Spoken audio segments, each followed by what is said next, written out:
Isabel, a very good morning to you. Good morning. And you were talking there about NASA's moonshot, and I just thought, actually, I kind of feel like moving to the moon at this point. Maybe, just maybe, it might be a little bit of a better place to be. I'm glad you say that you're feeling optimistic, because I really am not feeling optimistic, and I want to feel optimistic. Here I am on the Isle of Wight today. It's gorgeous outside. It's pretty blustery. In a way, I should feel all good things in life, but actually, I am quite frightened about the months ahead. And if someone like me, with all the privileges that I have, is feeling seriously nervous about what's to come, then you can only imagine how it is for people who are much less well off and really on the margin. And we're not just talking about ordinary householders. Everybody is worried, but also all those small businesses. You mentioned there about the restaurants, the pubs. I'm hearing here about fish and chip shops that may not be able to survive quite simply because their costs will just make their businesses unviable. So I think it is a genuinely frightening time for people. Well, it is, because you see the figures that are being bandied about, and I can't tell you how much absolute and utter disdain I have for Ofgem and the terrible job that they've been doing. Do you know that Ofgem, the regulator, in their sort of mission statement, they say that they are here in order to protect the consumer and to provide fair costing energy and green energy. Now, I want them to drop the green energy part, because that's obviously what's causing this huge problem. But it's impossible for most people to even consider paying the amounts of money they're suggesting that they're going to get to be paying in October. It's just not feasible. As you say, even for people who are reasonably well off, who can afford to go on holiday, who can afford to have a car, they can't pay upwards of £3,500–4,000 a year for energy. It's just not doable, is it? It's completely insane. And up and down the country, people are going to be making calculations about what they can and can't do. You mentioned that Richard and I are going to be hosting Drive later this week. And actually, as I put the kettle on for the umpteenth time on Sunday morning, I thought, actually, I wonder how much that costs, and how much does it cost to have an extra little fridge, or how much does it cost to just these ordinary everyday activities. Now, I'm not suggesting for a minute that I don't think I can afford to put the kettle on a few times a day, but I think people will be making calculations. No question. Talking about this as to whether actually they are going to put the oven on for a couple of hours to slow cook something, or actually are they just going to eat a piece of toast? Yeah. I don't know. And by the way, I don't know about you, but I actually don't know how much this stuff costs. How much does it cost to run a bath or run a fridge for a day or whatever? And I think people are going to start getting quite interested in those. Yeah. Oh, totally. I was talking to somebody at the weekend who normally buys some sort of cheap chicken from the supermarket, cooks it in the oven, gives it to the dog, for his dinner.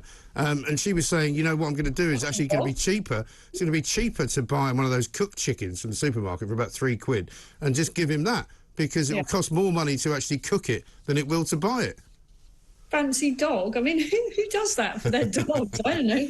People know. Well, another friend of mine has got a dog who only eats raw meat, and so therefore she has to have it specially procured by a butcher.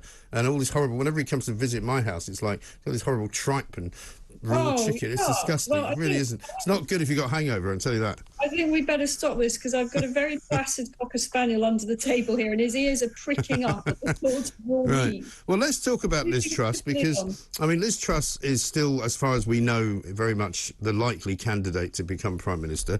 She's talking about at least giving people some money back, but surely she must be able to do more than just hint at it at the moment. We're a week away. People can't go for a week without knowing, surely.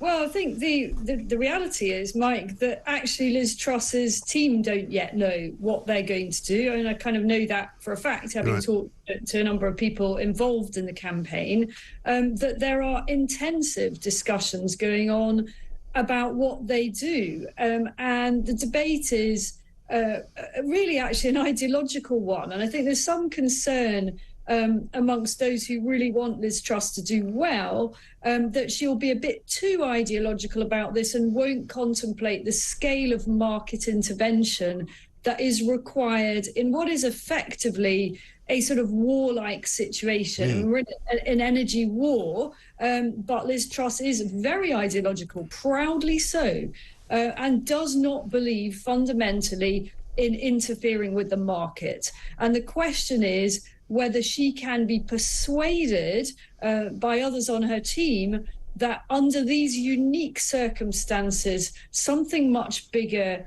is needed. And I think there's a tension there also between the panic to find some immediate measures, which are absolutely necessary, and the extent to which the kind of lurching from one sticking plaster to another takes up the bandwidth that should be being used on more strategic energy solutions. So, if you start talking to Truss's team about fracking, for example, yes, they're interested in it, but they quickly back you off and say, no, well, we're far too busy working out what to do next week. And that worries me a bit because, if we'd had that attitude several years ago of actually we have to look beyond next week, then we might not be in the mess that we are today. Quite. There's a problem with our politics, that our politicians in general really only ever thinking about how to get through today and tomorrow. And that is a problem, yeah. I mean, somebody unearthed a clip for me this weekend of Nick Clegg back in sort of 2011-12 time, talking about why they didn't want to build any more nuclear power stations because they wouldn't come on stream until about 2022. Well, look, here we are, and we don't have any energy. So maybe... I guess where Nick Clegg is, he's basking in the hot sunshine of California, not having to worry about the rest of us left back here. Well, although they're going to have blackouts apparently in California this summer, so or this going into the winter. So I mean, everybody is suffering, and it is a global problem. However, the bottom line is people need reassurance, and they need it now. And I'm very uneasy about Rishi Sunak's idea of just handing out money. One, because it's not his money to hand out; it's our money, and they need to make things cheaper, surely, don't they?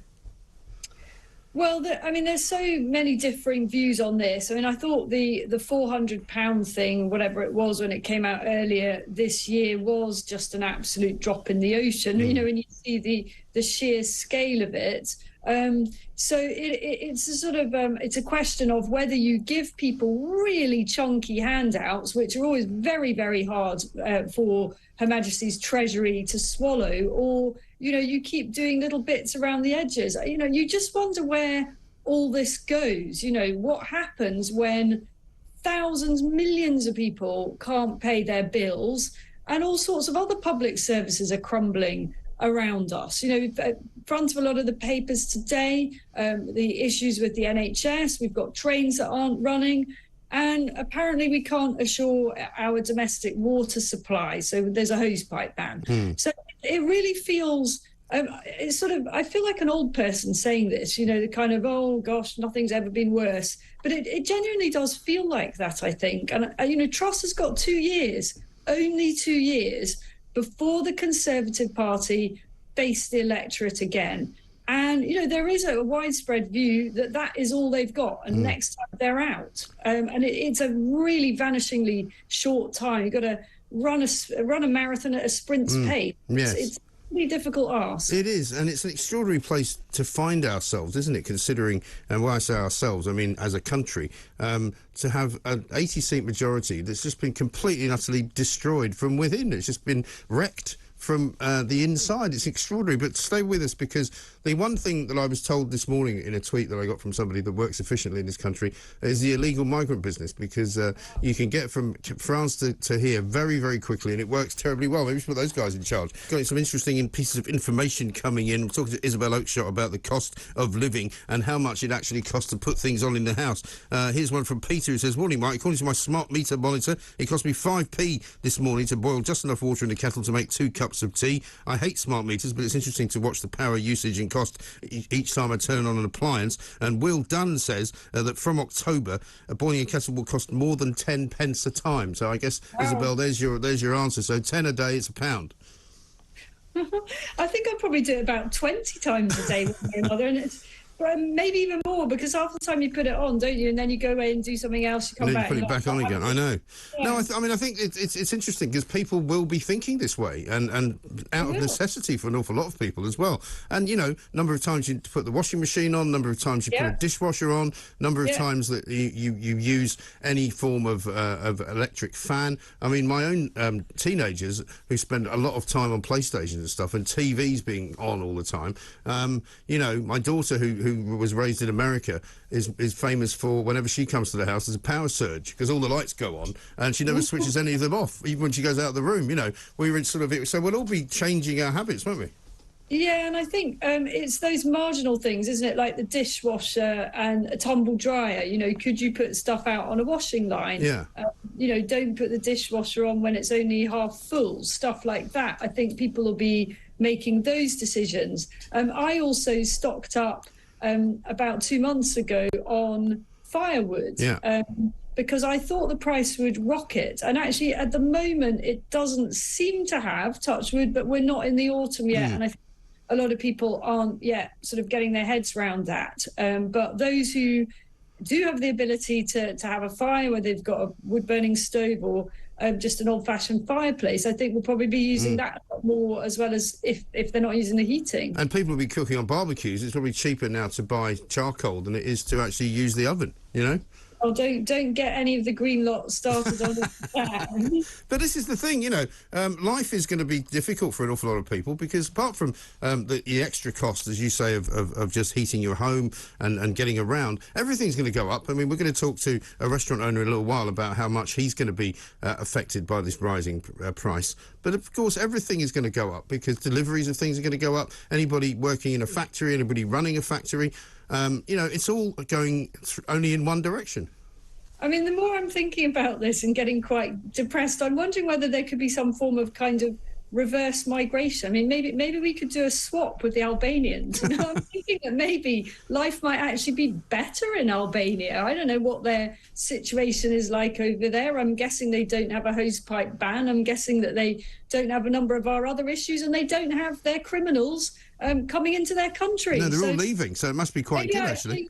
We could sort of do a... They've got some decent beaches, right? Now, before we talk about China, and Liz Truss on the front page of the Times this morning, because she's going to declare China an official threat for the first time, so I'll ask you that question with your international hat on. But before I do that, because we're trying to do this with everybody this week, I want to ask you about Boris Johnson, because this is last week as Prime Minister of this country, unless he comes back some other time. What will you remember him for? What will be your memory of Boris Johnson? Well, I think I'll certainly remember him for having got Brexit over the line, and I'm sure that's what he would want people to remember him for. Whether any real opportunities were delivered from that during his administration is another matter, but I think he can bank that. And then beyond that, I think it's just a massive wasted opportunity. I will remember him as the person that was in charge during the pandemic and imposed those lockdowns on us. And I think bit by bit, the dominoes are starting to fall about those lockdowns. Yeah. And the evidence is mounting that those of us, like your good self, Julia Hartley-Brewer and many other talk presenters, and myself as a commentator and so many others who fought so hard to put the other side of the argument and were ridiculed, bullied, smeared and cancelled, are ultimately going to be vindicated.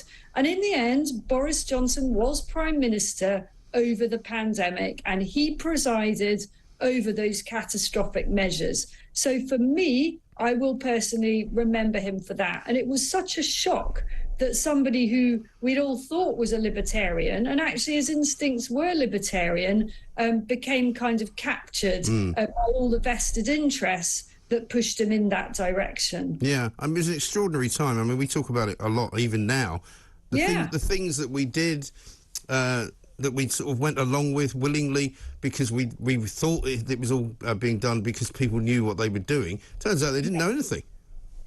They didn't. And, you're right. I think people do still talk about it, perhaps almost on a daily basis, because the effects are so profoundly long-lasting. on each and every one of our lives in different ways, whether it's the impact it had on your children's education and on their development, whether it's the fact that, there are now still people waiting well over a year for NHS treatment. And we were all told and brainwashed that this was all about saving the NHS. And in fact, the impact on the NHS has been absolutely devastating.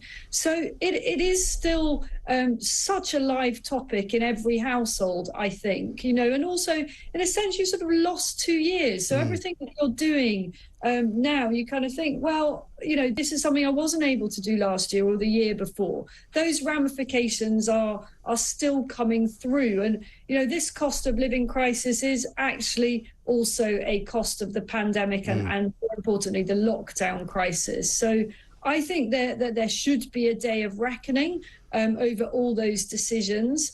And Boris Johnson was at the heart of them. But I'm not sure that we're going to hear an awful lot of him in the short term, although there is some quite mischievous speculation that he may rock up at the Conservative Party conference. That would be very, very typical Boris. He used to do this when he was mayor of London and he wanted to annoy David Cameron. He would rock up and he would cause a big circus, and I wouldn't put it past him. Yeah, and he would do a speech to a huge audience, wouldn't he? Because everybody would want to go and see him. And he's still, even if it's just being pumped out there by the Telegraph, he's still polling higher than either Sunak or Liz Truss if he was to run, which I know is a mad idea and won't happen. But he still gets the polling, doesn't he? Well, he's a very engaging, charismatic, highly intelligent and interesting character. I'm still of the view that you can't have a pathological liar running the country.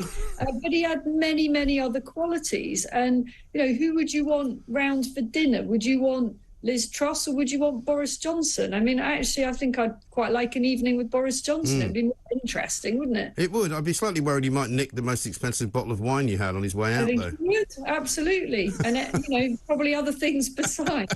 And your wife. But there we are. Let's talk about China. Liz Truss apparently finally is going to make China or declare China to be an official threat. Does that signal something good for you, that she would be good in Downing Street? I think this is long overdue. How much does it mean is the question. For so many years, the Conservatives have been, really putting the kind of trade and commerce ahead of what we know about China, which is that they are a hostile state as far as we're concerned. They have spent years stealing our trade secrets, spying on us, and they're much smarter in the way that they do this than the Russians. They're so much more subtle. They will not go beyond a threshold that they know will trigger a huge response. That doesn't mean they're any less of a threat or any less dangerous. In fact, very much more so. And their activities in the South China Sea are quite extraordinary. This has been going on for years, the way that they're trying to effectively colonize that area to impede the freedom of navigation of the world's shipping. And that is so important. These are fundamental freedoms. You kind of forget that, under ancient established laws, I could set sail if I wanted from just out there. The beach is just outside my window. I could head off round the world anywhere I want. I don't have to show passports or, pass through any kind of barriers. You can go anywhere. That's freedom of navigation. And that is the basis on which the world's maritime economy works. And also defences work. And the Chinese want to stop this. So do the Russians. And the Chinese have been very proactive about doing that. So they are a threat. It's great that the Prime Minister to-be, if that's what she is openly acknowledging that. But it has to be meaningful. And, for example, what do we do about Hong Kong? Where have things got with that? Things have gone very quiet on Hong Kong. And then the next threat is to Taiwan. So there could be some interesting tests coming up for a Liz Truss or Sunak premiership in that region. Isabel, great to talk to you. Thanks very much indeed. We look forward to seeing you later in the week. Isabel Oakeshott back here at talkTV on Drive.